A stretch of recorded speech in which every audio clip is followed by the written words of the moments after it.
there, welcome to Magnetic Mama, the podcast where we parent with nervous system wisdom, soul-led grit, and zero shame. I'm Steph, a holistic nurse, writer, and a mum who is keeping it real in the chaos. I'm giving you permission to raise resilient kids without losing yourself, because when you thrive, your kids can too. So let's get into the messy middle and find our magic.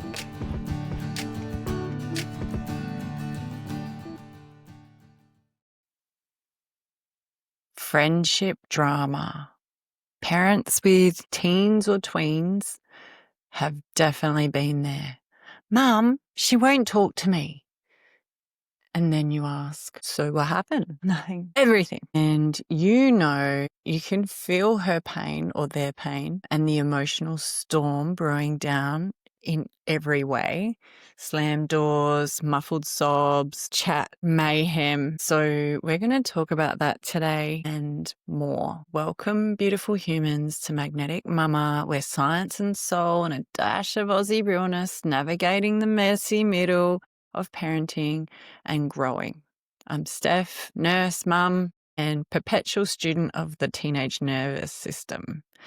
So welcome back. And yes, today's episode is about the friendship fallouts that happen, anywhere between year 5 onwards. And if your kids have phones, the drama that can come from the text messages, hopefully after school, in the group chat, Snapchat, whatever chat it is that your kids have formed, or even, the lunchtime episodes that go on. Like, these kids are living and breathing at the moment a time and space where they are finding themselves. And as a parent, we can sometimes feel like it's our job to fix it. And now, if your child is between 10 onwards, basically, it's not your job to fix it. And perhaps even before 10, it's not really your job to fix it. You can definitely advocate and step up and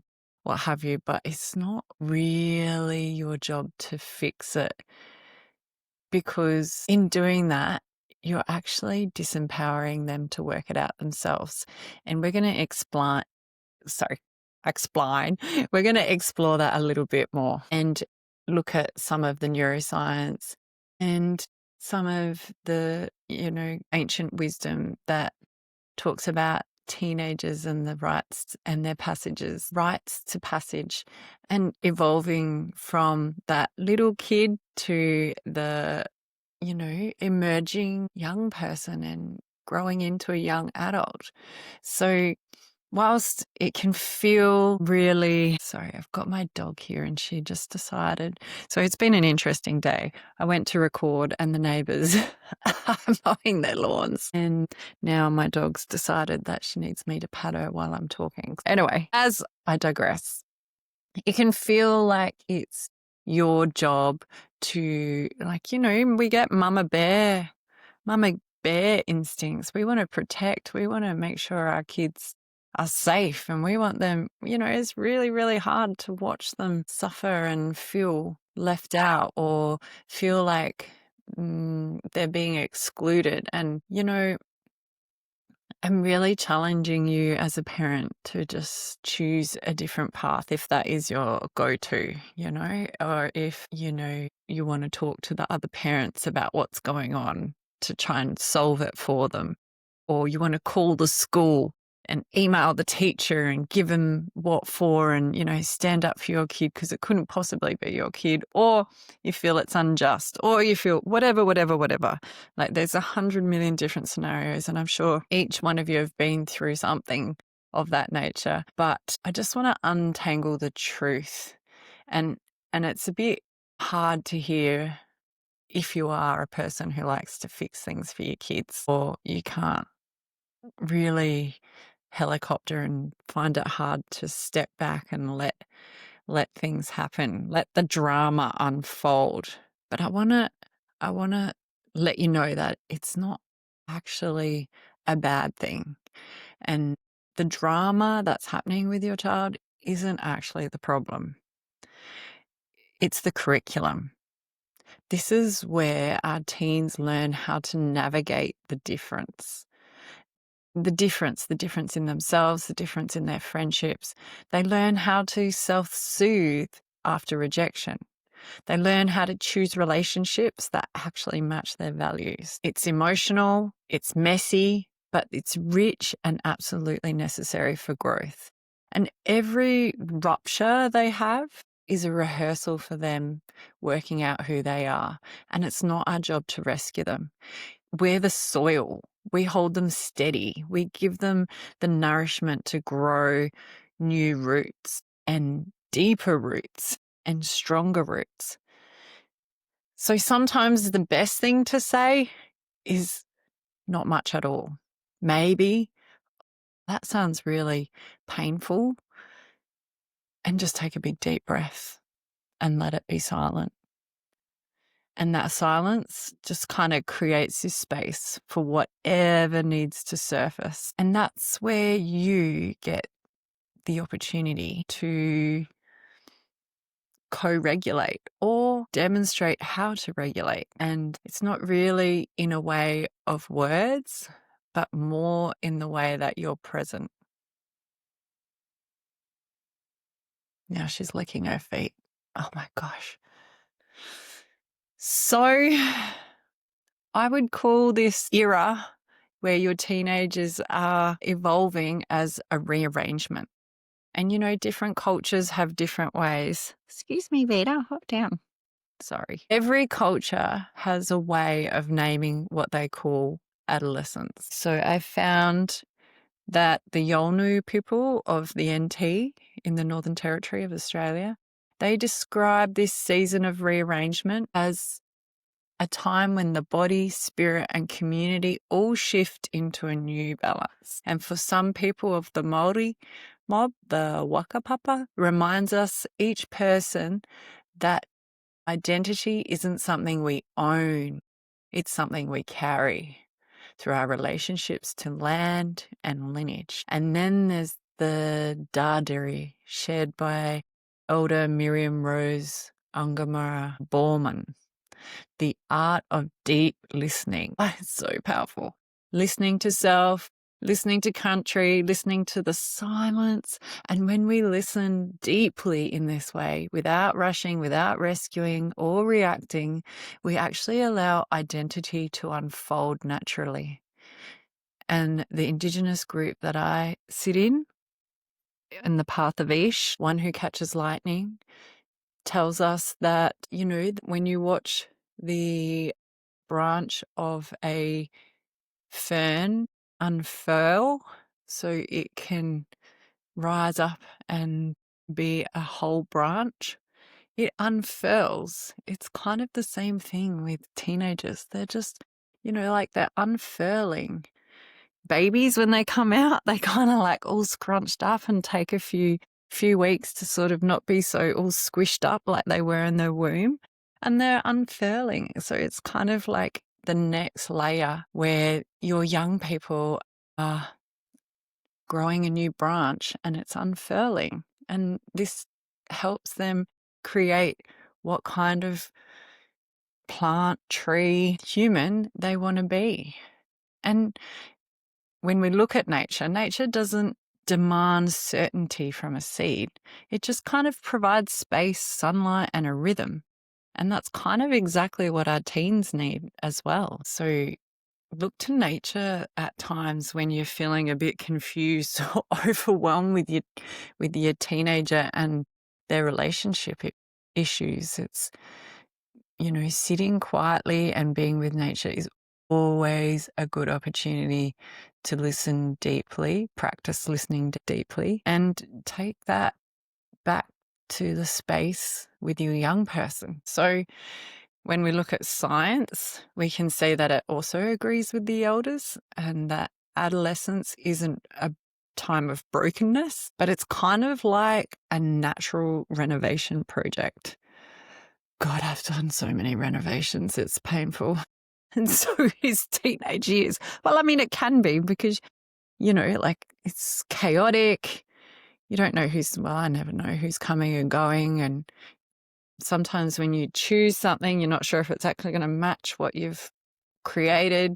And it's always a bit of a risk, but you do it anyway because you think it might be a good idea. And then when it comes out, you're like, ugh, maybe I should change. Like it's that process. And the teenage years, if we can compare it to that, is kind of similar.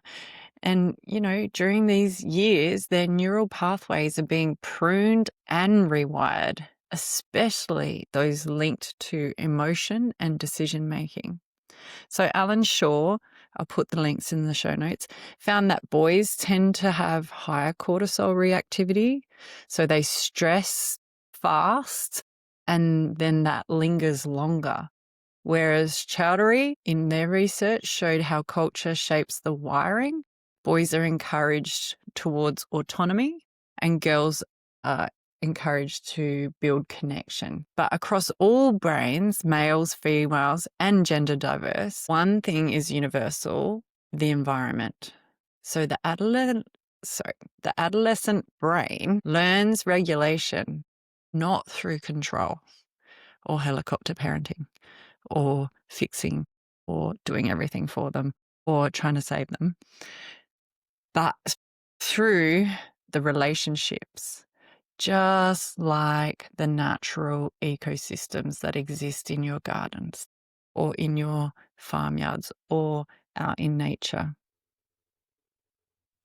So I'm, especially in this season of my life, I am really, really tuning back into nature to help me decipher and discern what is the best way forward when I want to support my young people. And, before humans had degrees or podcasts, we actually learnt by watching nature. And this is where that ancient wisdom from, the indigenous mob still carry those lines and messages through their DNA and their epigenetics. Like they're still, if we listen carefully, you can hear the connection of Indigenous culture to nature and how nature has, and through their storytelling and through their understanding of their environment, how they can apply that learning to not just surviving, but living in harmonious ways. So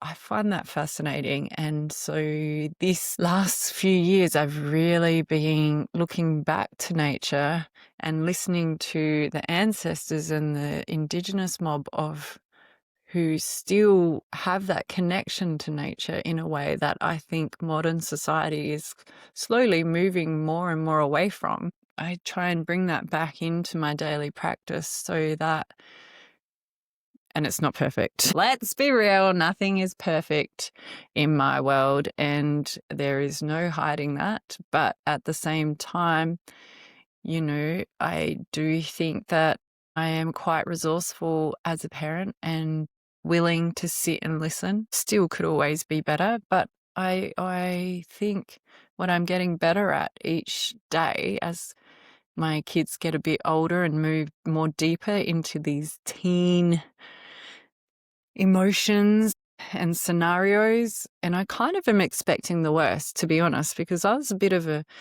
ratbag teenager myself. So I feel like karma, I'm preparing myself for karma in some ways, and have probably been overcompensating in the sense that I know what I did, and therefore I'm strategically trying to prevent my kids from doing those things and having those mishaps or, painful teenage scenarios that I went through, and shamefully in some spots. But, I wasn't the worst kid, but yeah, I had some pretty memorable moments that, community might remember. Hopefully no one listening really does. So I kind of, and then to be honest, working with young people in schools, I listened to those kids because I valued their time and their bravery. because it's not always easy talking to an adult, especially someone you're not really that familiar with. And often it took time for me to build relationships with young people in schools, but once they were there, they shared deeply some of their situations. And, that really set the scene for me to just be aware of my parenting practices and the environments I set my children up in. And, I didn't necessarily curb my behavior, but I think I don't know, I can't get myself out of this. I was not a perfect parent when my kids were little, and I certainly didn't give up socialization or, hanging out with my friends and attending things. In fact, I tried to incorporate my kids and socialize my kids as much as possible. And I do think they have quite a strong sense of emotional intelligence and social intelligence where they can read a room quite well. So, and they're quite strong in holding themselves in social circles. But regardless of all that, I've wandered off my path. But what I was trying to say is I am very imperfect, and I know that my teenage years were turbulent, and I found them really hard. So I kind of have not tried to stop my kids from having experiences, but I just tried to create a bit more positive opportunities for experiences that weren't necessarily soul destroying or self-esteem crushing or, humiliating. But I mean, at some point they will get through that. And, there was always a lot of friendship drama in our groups, and you find the way. And I guess in some ways I was lucky that my parents weren't ever very interested in what was happening with me in my social life. So I often was left to work it out myself. And in one way, it made me quite good at navigating social situations. So I guess in understanding that, I probably have, again, overcompensated my kids leading up into their teen years. But at the same time, I still have that aloofness to let them explore and play and work it out for themselves. As I said, I'm not perfect, but I am learning and I'm willing to learn. So I think that's where I look to nature when I'm not sure what to do or I have questions. I take the time to sit quietly and connect in to my surroundings and my environment. And I kind of tune in to what season are we in, what's happening with the trees, how's my veggie patch going, is it growing, is it being eaten by bugs, snails are a problem at the moment. So growth happens in seasons, basically, like particularly it's really nice here being on Bunurong country in Victoria. We have mainly 4 seasons where the trees do shed their leaves during winter. And then you can see we're in spring at the moment and all the trees have their little green buds and they're starting to form the greenery of their foliage. And they there's this moment of pause and then the whole tree's like blossoming. It's beautiful. So growth happens in seasons. And, part of the natural process is to have a bit of a dry spell or solitude. And what that is kind of guiding me to understand is that, it's okay to be on your own sometimes. Like my family used to tell me, if no one wants to play with you, just go to the library and read a book. So I did. I used to. And, in that quiet time, I guess I naturally re-regulated myself and went back and everything worked out to some degree, and sometimes friendships on the other end of the spectrum can be quite stormy, and storms are quite natural too. And, like the wind blows and the thunder and everyone, like it's all happening. It's loud, it's noisy, it's rambunctious, like it's all happening and it's intense. And then, it passes and we go back to clear skies and sunlight. So, I just think if we look outside and if we look around us, we can take notes and apply them to ourselves, especially when our young people are going through some really tricky situations. So, it's good to make that space and time for reflection, which I think in this kind of really busy world, we kind of just push on and keep going and push through. And my understanding is that trauma and these types of emotional transactions can get trapped and stored in our bodies. And if we don't process them and let them move through, they pop up as and especially if it's chronic, or especially if it's something that we've really deeply buried, and then start forming patterns and repeating them without knowing, it can create physical sickness. And there's lots of research around to show how emotions and physical ailments intersect. And I also think that's a big reason why we should look to nature and really allow ourselves to reflect and make space and time to let things resolve, just as a natural part of the process of being a human. Because when we try and force things to blossom before the roots are ready, the plant will kind of die anyway. So when we rush in to fix our teen's pain, we're kind of interrupting a sacred biological process. So I just think next time drama hits your house with a tween or a teen, just try stepping outside and taking a big deep breath and asking yourself before you respond, what does my child need? And what does this season need for me to best respond? And, most of the time, it's probably just time and space. So, yeah, deep breaths, fill up your lungs, get the air right down to the bottom, and exhale it all out. So,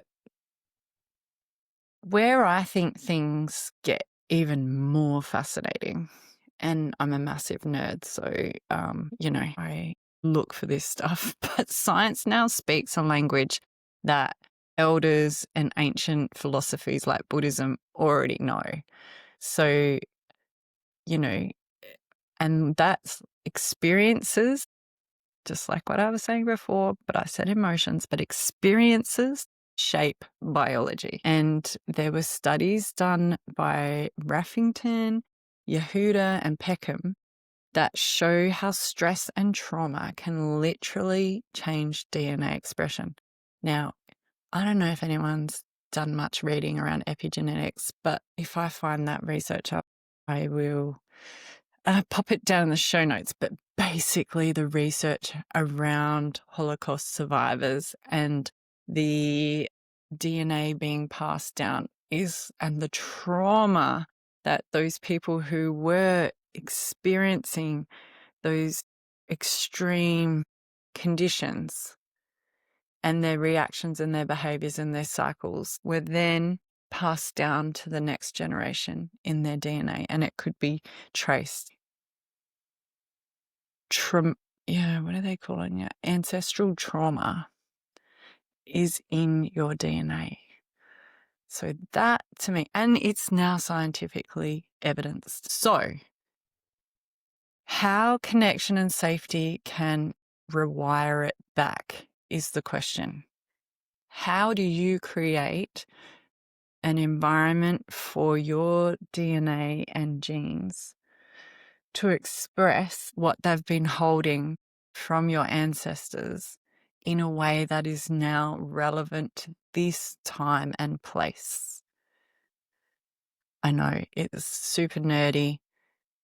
Sometimes people get bored of this, but that is my jam right now. How do we, as the adults, as the human, as the parent, as the caregiver, as the grandmother, as the auntie, how do we break these ancestral kind of wounding and traumas to capitalize on our incredible DNA that's been given to us, but epigenetically, which is the expression of that DNA and those genes, how can we train them to express in a way that amplifies the good parts of it, if that makes sense? So My belief is that our homes become the biological ecosystems. When they're predictable, the homes are predictable, attuned, and kind, it helps us to raise healthy kids where we're programming their biology for trust and safety. And you are quite literally, by doing this, shaping your children's future DNA with every regulated breath. I just think that's nuts. And I just think it gives us our power back. You know, we don't have to succumb to all these societal pressures. We just need to reel it back in and allow ourselves to ground in and listen to our kids. Sit with them while they feel their pain so they feel safe. Build up their confidence and self-esteem and capabilities to resolve internal conflict.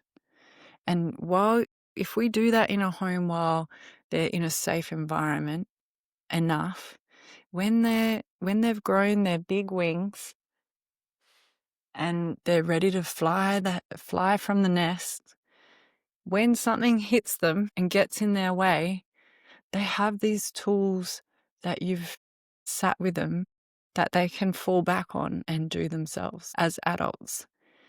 And as a parent, I feel like that's incredibly, incredibly powerful. So going back to that time when your child was feeling left out, excluded, not included, finding their friends, working out, is this my group? Is that my group? Can't we all be groups? But no, you can't. But anyway, maybe they can. Who knows? I used to float between groups, but apparently that's not a thing anymore. But how to help the young person form their identity? There's not one story. It's like hundreds and hundreds of different rewrites. And you know that they're going to like go this way and then no, that didn't work. Go this way. And then when one lands, reinforce that one because it has a win-win-win-win situation. And that's how the brain, the body, the heart, their spiritual essence can evolve.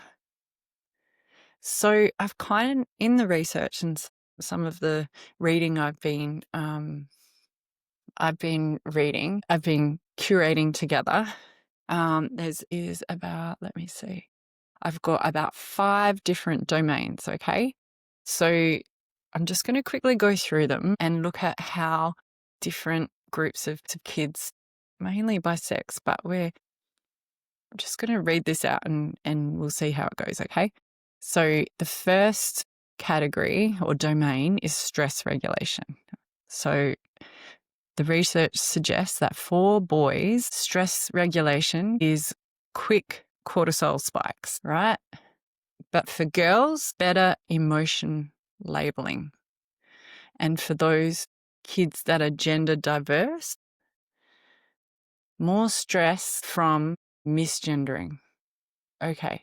So the parent cue is for all of those categories is to co-regulate yourself before trying to fix their problems.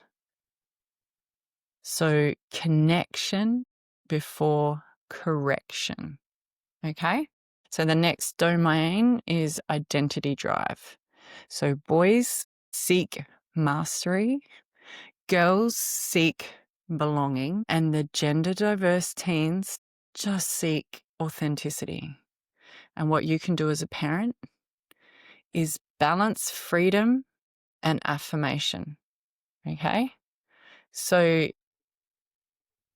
let them explore and then reaffirm in a safe way, as long as they're not hurting themselves, right? You know, nothing's concrete and you do you, but, you know, and if your values align or don't align, you need to check yourself because, you know, I know this whole creating space for the gender fluid is tricky for society, but people going through it often have a really good handle on it. It's their reaction to the people around them who is the part that's hard to manage. But anyway, I'll talk a little bit more about that later. social pressures. Maybe this will come up. Boys struggle with vulnerability norms. Girls face comparison culture. And the gender diverse young people feel the pressure to explain. Poor things, I know. Parent thing to do is just model your own vulnerability and advocate for yourself and coach them how to advocate for themselves and speak up. It's really quite hard, actually, if you don't do it naturally. It's a skill you get to learn with teenagers, basically, because they are your mirror, and it's, not going to, like I was talking about, oh, I was a bad teenager, blah, blah, blah. But teenagers back in my day are going to be different to teenagers in this day, even though my brain probably still thinks I'm a bit of a teenager, and I know I definitely act like it sometimes, but it's all about perception. My perception, I actually know I'm a 45-year-old lady. My body's telling me that, but my brain would like to be younger and sassier, but it's not. So basically what I'm saying is be vulnerable and say, I am not your age. I've got no idea what's going on in your body and your mind or your social situation. But you know what? I will sit here and I'll listen, and I'm here if you need me. And actually, you can advocate for them. Would you like me to say something to your teacher to just let them know what's going on, so that if you are sitting by yourself, they might be able to come up and say hello or what have you. There are ways you can do it without solving their problem, right? So just modeling vulnerability and modeling advocating for yourself and offering, not going in and doing it without permission. And I know that probably sounds a bit woo-woo and soft, but it's actually just teaching respect and learning ways to communicate backwards and forwards. So, okay, moving on to the next domain, which is resilience pathways. Boys use humor and action. Girls use empathy and story. And the gender diverse seek affirmation and safety. So, as a parent, repair fast after missteps. So if you stuff up, if you revert and just jump in and ring that mum out of auto dial and autopilot and mama bear protection, stepping up and asking, what's up with your kid? Why did you do that? What have you? I don't know, however you do it. Just let your young person know, oh, look, I'm really sorry. I mean, it might create more ripples, I can imagine, but just let them know that I rang them. I'll ring them back and apologize, but I'm just letting you know that I did this. I'm sorry. And let's talk this out and find a united way to move forward. It's apologize, find a solution, and repair the mistake. Because if you puncture a tire, you can get a patch and put a patch on and fix a tire. You know what I mean? Like, you can fix the tire, you can fix the situation. Well, you don't have to fix it. You can find a solution that is something that allows you to move on. Okay, next domain, mental health risks. This is like, back in my parents' day, using the word mental health was like a dirty word, and mental health doesn't exist, blah, blah, blah. Okay, 2025 people, we know mental health exists. We know the science. There's so much online, on social media, on the news, every newspaper, magazine, whatever you read talks about mental health. So it is here, it is real. And what happens with boys is they externalize. They might act out, they might punch on, they might go set a fire up. I don't know. Boys externalize. Girls internalize. I'm fat, I'm ugly, I'm the worst, me. And the gender diverse kids, well, they distress when unseen. So it's like, I don't even exist. Why am I even here? So what us as parents can do is normalize seeking support, encourage help-seeking behaviour beyond our little family dynamic, connect them with a therapist, a psychologist, a doctor, a nurse, a coach, whoever, to create a safety network, and work on your connection. Like, go sit outside and look at the stars. I mean, full moon in Aries just finishing up. Like, go look at the moon. It's freaking stunning. Do it together and like analyze it. Just spend that time and connect. And, you know, we're all between boys, girls, and the gendered fluidities. Different wiring, same need. They all need a regulated parent who offers safety for experimentation and a sense of belonging. Cannot express enough a sense of belonging, regardless of what they look like, what their sexual identity is, what their identity is. You know, that sense of I belong is profoundly influential on their sense of well-being and mental health. So if adolescence is considered a brain remodel or a, what did I call it? A renovation, then identity, forming the identity, is the test of decor. Okay. Boys hang independence on the walls, girls decorate with connection, and some teens, they just repaint the whole room in their own colours. And Lisa Diamond calls this a healthy and natural variation in identity development. And new research shows that up to 12% of teens identify outside the binary when given the option. So diversity isn't instability, it's resilience. And like a biodiverse forest, the Amazon, the more identities we honour, the stronger the ecosystems become. So we'll do one more thing about belonging because it's so important. For gender diverse teens, stress doesn't come from who they are, but from how they're received. When families affirm identity, names, pronouns, curiosity, instead of fear, cortisol levels drop and regulation improves all round. Belonging rewires biology faster than any therapy session. And Ruth Feldman's research shows that parent-child brainwaves literally synchronize through shared rhythms, breath, tone, eye contact. It's all co-regulation, and it's co-regulation through being present. And you know what amplifies that? Nature. So go walking together, garden, sit under a tree, watch the moon. The Earth's slow pulse helps both the nervous system and helps you find a rhythm.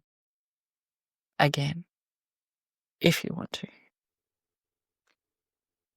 So psychologist Graham Music calls this nurturing natures. Indigenous wisdom extends it even further.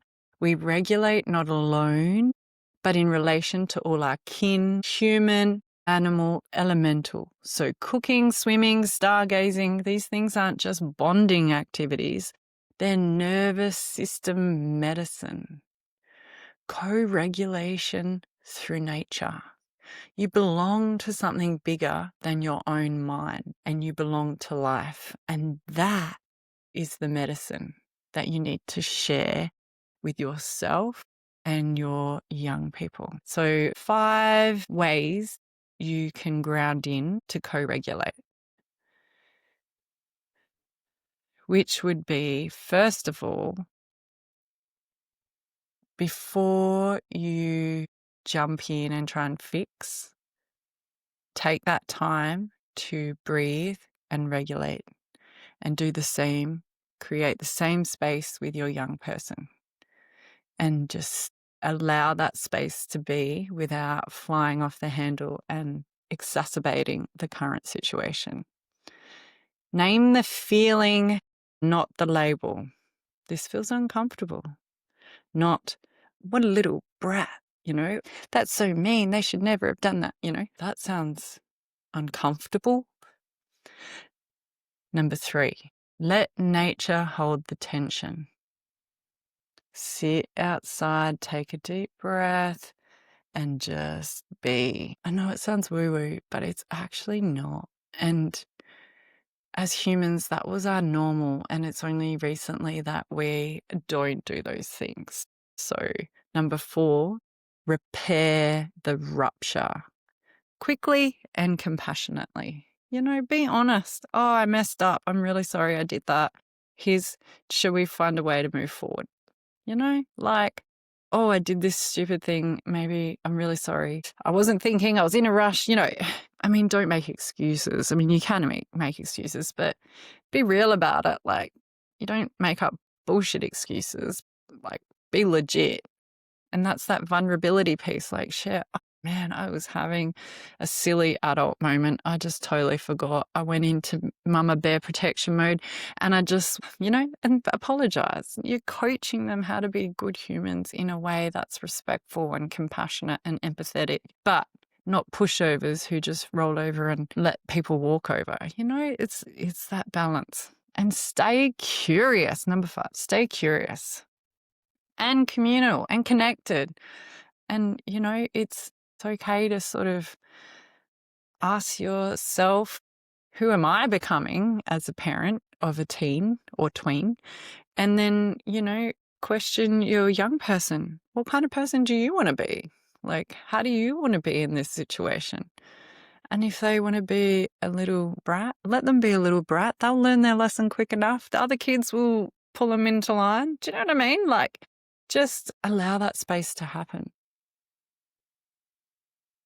And by doing that, you're allowing your young people, your young person, your teen, tween, to form their identity within the community that they're in. And, it can always be changed. It can always be rewired. And it's not always a direct reflection of you. I think sometimes parents get really worried that if their kid says or does something at school that looks like it's come from the parent.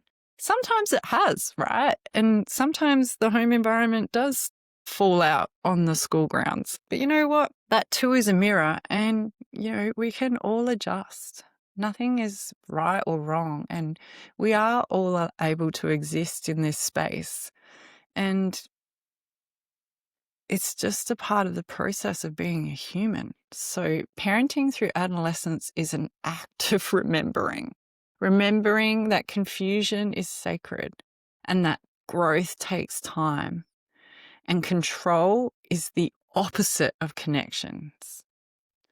Behind the slamming doors and the hormone hurricanes, something really beautiful and miraculous is forming. And that's a whole connected human, wired for empathy, attuned to rhythm, capable of love that heals beyond themselves. So keep showing up, keep laughing, keep apologizing when you get it wrong.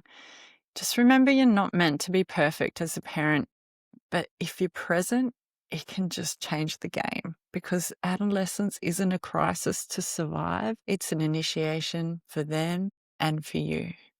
So I'm Magnetic Mama.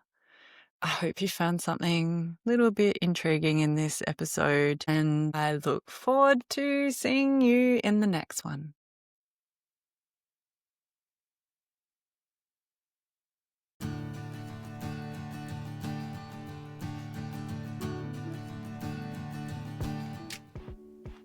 Thanks for listening to Magnetic Mama, where we unpacked some of the real stories behind tween and teen identity.